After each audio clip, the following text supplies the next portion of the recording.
Bagaimana strategi paslon untuk memprioritaskan anggaran dan program promotif preventif? Silakan waktu Anda 2 menit menjawab, dimulai ketika berbicara. Terima kasih. Kalau tadi dalam pembukaan saya sampaikan mesti preventif dan promotif mesti diwujudkan dalam bentuk kepengetahuan kita terhadap kesehatan minimal untuk kita sendiri. Berolahraga, makan sehat, hidup bersih sehat, saya kira itu yang paling baik. Maka pada tahap berikutnya barulah kemudian kita memberikan fasilitas kesehatan sampai ke desa-desa seperti tadi saya sampaikan, 1 desa, 1 vaskes, 1 nakes. Hanya memang ketika undang-undang sebelumnya mengatur bahwa ada persentase dari anggaran untuk kesehatan mesti diberikan, terpotong kemarin. Rasanya ini mesti dikembalikan. Angka 5-10% menjadi angka yang bisa memastikan dalam politik kesehatan kita layanan itu akan jauh bisa lebih baik. Namun ingat, kalau kita bicara angka harapan hidup, maka terhadap mereka mesti mendapatkan layanan kesehatan baik, mereka mesti mendapatkan hiburan yang baik, budayawan juga bisa membantu mereka untuk bisa membahagiakan mereka. Maka pada saat itu ternyata ada juga keinginan dari masyarakat, kami juga perlu mendapatkan layanan yang baik. Maka kalau kemudian kami bisa mendapatkan layanan baik, maka kami merasa nyaman, kami senang, dan hidup kami akan lebih panjang. Maka peran posyandu, peran dasawisma, peran kelurahan, RT, itu menjadi kekuatan yang luar biasa. Di samping tentu saja, pemerintah akan mendampingi dalam setiap kebijakan yang ada. Sehingga dalam politik anggaran, ada persentase yang mesti disiapkan agar anggaran kita bisa cukup untuk bisa memenuhi. Tentu ini kita bisa lakukan secara bertahap. Dan itulah program yang cukup bisa komprehensif menyelesaikan bagaimana harapan hidup bisa jauh lebih panjang. Ya, selanjutnya kami berikan kesempatan untuk Capres nomor 1 Bapak Anies Baswedan menanggapi jawaban yang disampaikan oleh Pak Ganjar. Silakan Pak Anies, waktu Anda 1 menit dimulai ketika berbicara.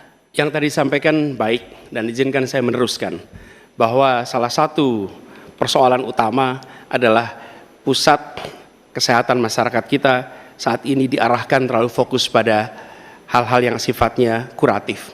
Lalu urusan kesehatan seakan menjadi urusan Kementerian Kesehatan dan Dinas Kesehatan saja. Dan salah satu masalah utama adalah banyak yang disebabkan oleh pola hidup yang tidak sehat. Karena itu kami melihat yang disebut sebagai promotif, preventif, kuratif ini harus seimbang. Jadi kesehatan itu harus lintas sektoral. Kami pernah lakukan ini di Jakarta. Yang kita kerjakan misalnya membangun air bersih misalnya di Kepulauan Seribu supaya mereka dapat air yang sehat. Yang kedua membangun taman-taman, membangun jalur sepeda, kemudian membangun trotoar, membuat orang berjalan kaki, festival olahraga. Jadi unsurnya adalah lintas sektoral supaya dana itu bukan hanya pada dinas kesehatan, tapi pada semua bidang yang terkait dengan preventif promotif. Ya. Berikutnya kami persilakan Capres nomor urut 2 Bapak Prabowo Subianto untuk menanggapi jawaban dari Pak Ganjar. Silakan Pak Prabowo, waktunya 1 menit. Jadi saya lebih ke arah solutif langsung dan cepat. Masalah kesehatan di Indonesia adalah kurangnya dokter. Kita kurang 140.000 dokter. Itu utama. Bayangkan kalau ada yang kena stroke atau serangan jantung, 2 sebab yang paling besar kematian di beberapa kabupaten tidak ada spesialis jantung atau spesialis stroke. 2, tidak ada perlengkapan yang memadai. CT scan, PET scan, jarang ada di kabupaten. Ini harus kita atasi dan ini bisa kita atasi. Jadi solutifnya demikian. Dan yang paling penting dalam preventif adalah makan bergizi untuk anak-anak dan ibu-ibu yang melahirkan. Makan bergizi ini meningkatkan daya tahan, imunitas, mencegah penyakit. Ini adalah strategis sekali. Makan bergizi untuk anak-anak Indonesia. Ya, terima kasih. Waktunya habis. Ya. Silakan Bapak Ganjar Pranowo menanggapi jawaban tadi. Silakan direspon jawaban tadi dengan waktu 1 menit. Silakan. Ya, terima kasih. One Health satu kesehatan untuk semua, dan ini mesti dibicarakan ya manusianya, ya kesehatan hewannya. Karena ada zoonosis juga di sana. Maka kalau kita bicara bagaimana secara holistik, maka kesehatan semesta inilah yang mesti kita ciptakan. Saya masih berprinsip pada preventif promotif itu jauh lebih baik.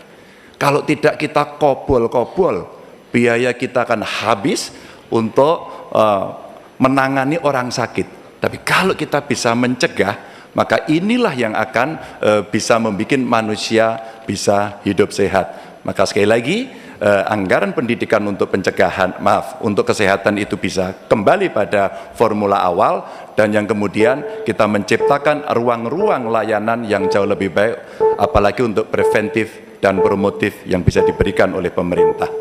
Ya. Baik, selanjutnya kita akan beralih